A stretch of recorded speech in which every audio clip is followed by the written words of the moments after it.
कहते हैं दोस्तों कि जिसने रातों से जंग जीती हो सुबह सूरज बनकर वही चमकता है। जिसने रातों से जंग जीती हो सुबह सूरज बनकर वही चमकता है, और जो संघर्ष की आग में जलता है वही इतिहास बदलता है। जय श्री राम। संघर्ष कोचिंग संस्था पे मैं धनेश चौहान एक बार फिर से आप सभी का स्वागत करता हूं। दोस्तों आज मैं आप सभी के बीच में पास्ट कंटीन्यूअस का इंट्रोगेटिव सेंटेंस लेकर के आया हूं। ठीक है, पास्ट कंटीन्यूअस का इंट्रोगेटिव सेंटेंस को मैं आपके सामने लेकर के आया हूं और आपको इसको खूब बढ़िया तरीके से समझाने का प्रयास करूंगा।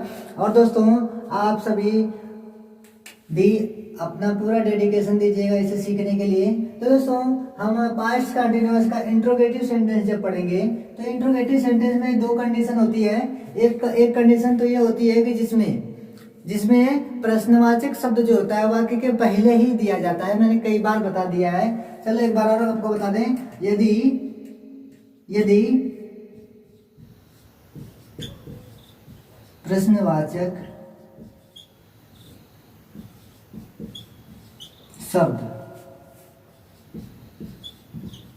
वाक्य के पहले आए तो, यदि प्रश्नवाचक शब्द वाक्य के पहले आएगा तब हम किस रूल का प्रयोग करेंगे दोस्तों देखेंगे। रूल नंबर फर्स्ट,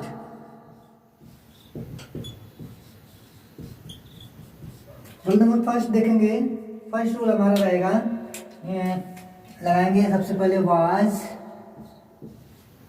वर, फिर लिखेंगे सब्जेक्ट, उसके बाद लिखेंगे मेन वर्ब का फोर्थ फॉर्म, फिर ऑब्जेक्ट लिखेंगे और उसके बाद कुछ अगर अदर वर्ड है, अदर वर्ड अगर सेंटेंस में जुड़ा है तो अदर वर्ड को जोड़ेंगे। उसके बाद हम प्रश्नवाचक चिन्ह को लगाएंगे, इट मींस की क्वेश्चन मार्क को लगाएंगे। ओके,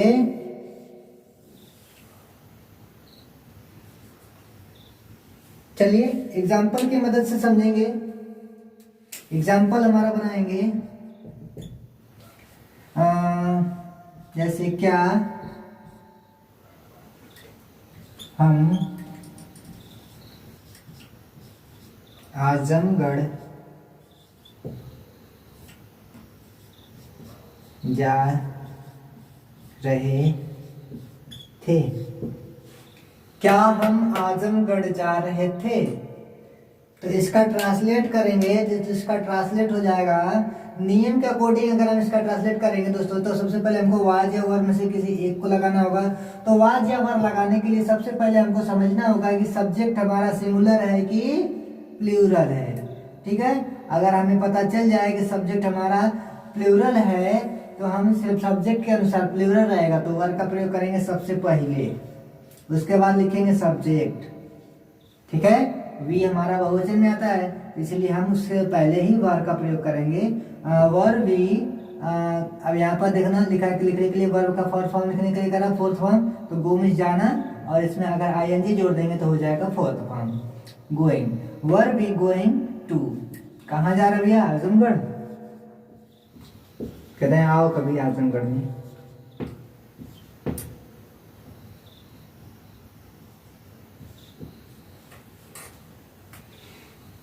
नेक्स्ट एग्जांपल देखेंगे। क्या राम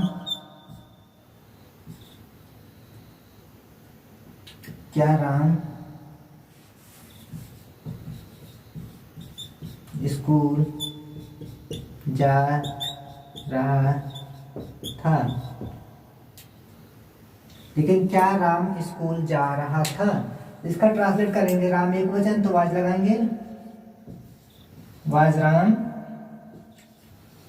गोइंग टू स्कूल। ठीक है,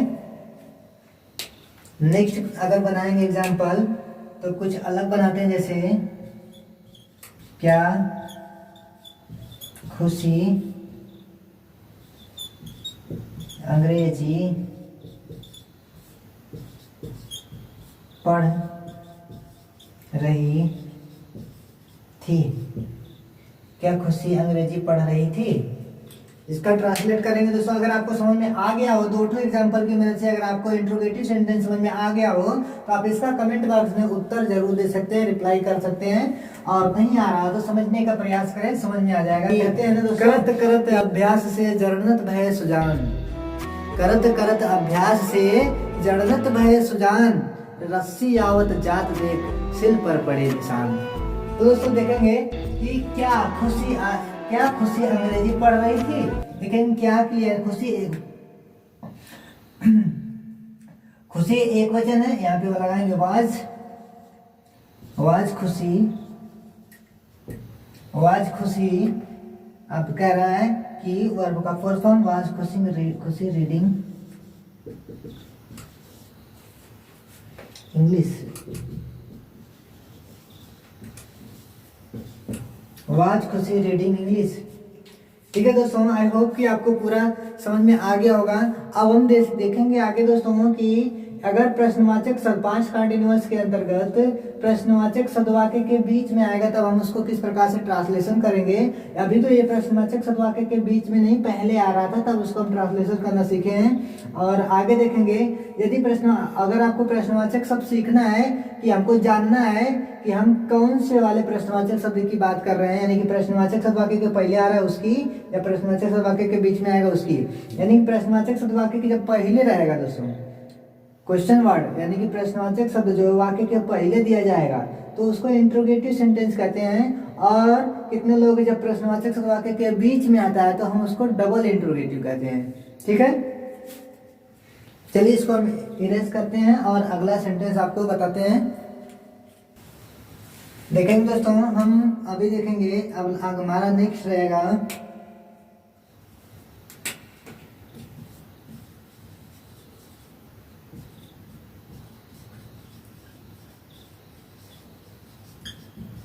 डबल इंट्रोगेटिव सेंटेंस।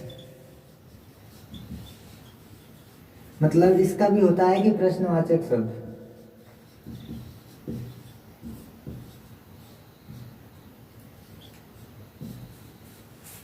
दोस्तों अगर केवल हम इसको इंट्रोगेटिव सेंटेंस ही कहें तभी हमारा कोई दिक्कत नहीं हमें होगी और ना ही होनी चाहिए।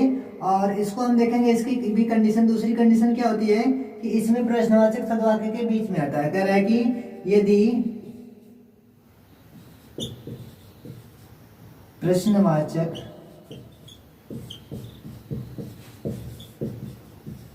शब्द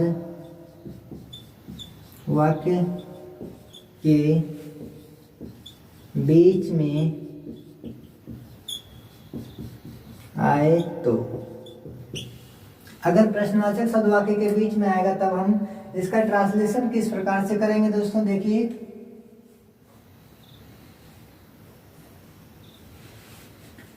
एग्जाम्पल नहीं, पहले रूल बताएंगे आपको। सबसे पहले हमको क्वेश्चन वर्ड लगाना है, यानी क्वेश्चन वर्ड की इंग्लिश को लिखना है। उसके बाद हम लिखेंगे वाज या वर को।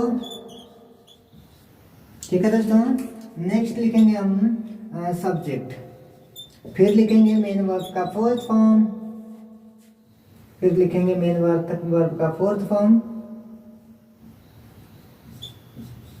उसके बाद लिखेंगे ऑब्जेक्ट को, फिर लिखेंगे अदर वर्ड को, फिर लिखेंगे क्वेश्चन मार्क को लिख करके हम छोड़ देंगे, हमारा ट्रांसलेशन कंप्लीट हो जाएगा।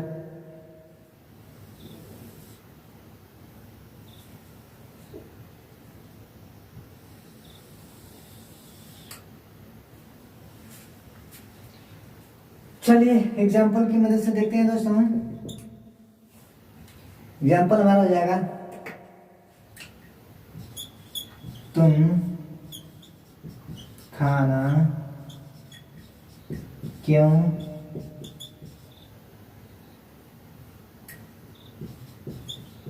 पका रहे थे। तुम खाना क्यों पका रहे थे?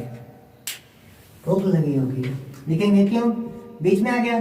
पूछे जाने वाला शब्द जो है सब वाक्यों के बीच में आया है। यहाँ पे भी कह रहा है जब यदि प्रश्नवाचक शब्द वाक्य के बीच में आएगा तब हम इस रूल का प्रयोग करेंगे। और इस रूल का प्रयोग करने के लिए सबसे पहले प्रश्नवाचक शब्द की अंग्रेजी को लिखने के लिए कह रहा है, तो हम लिख देंगे प्रश्नवाचक शब्द की अंग्रेजी, हो गया बात खत्म। उसके बाद वाज वेयर सब्जेक्ट पहले जैसा, तो सबसे पहले हम देखेंगे सब्जेक्ट यहाँ पर हमारा बहुवचन में है, तो इसलिए वर्ब का प्रयोग करेंगे। वाई वर्ब, आप सब्जेक्ट लिखेंगे यू, वाई वर्ब यू। अब कह रहा है मेन वर्ब का फर्स्ट फॉर्म यानी फोर्थ फॉर्म हो जाएगा कुक मीन्स पकाना, और इसमें आई जोड़ देंगे cooking. Why verb you cooking the food.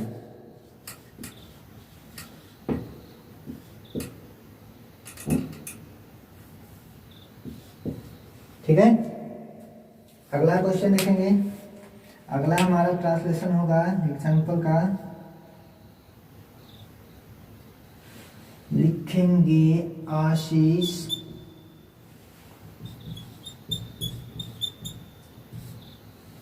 सही लिखा गया है।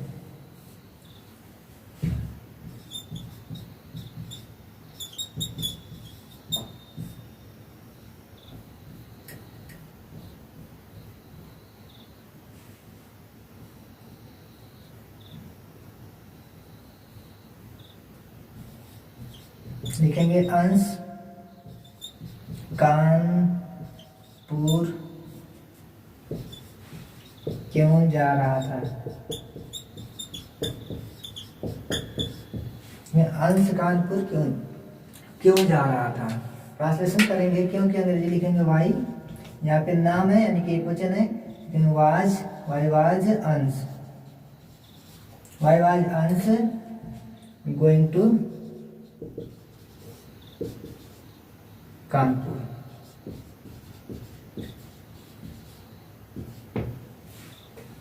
ठीक है, नेक्स्ट हम आपको बताएंगे इसका ट्रांसलेशन आपको खुद ही करना पड़ेगा जबकि कमेंट बॉक्स में, ये आपके होमवर्क के तौर पे होगा।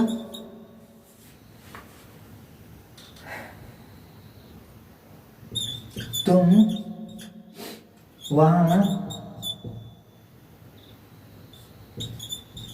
क्या कर रहे थे, तुम वहां क्या कर रहे थे। अगला देते हैं आपको,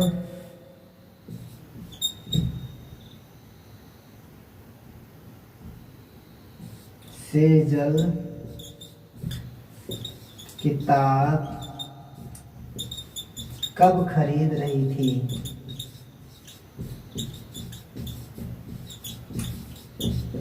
सेजल किताब कब खरीद रही थी, आप दोनों का ट्रांसलेशन करिएगा कमेंट बॉक्स में दोस्तों।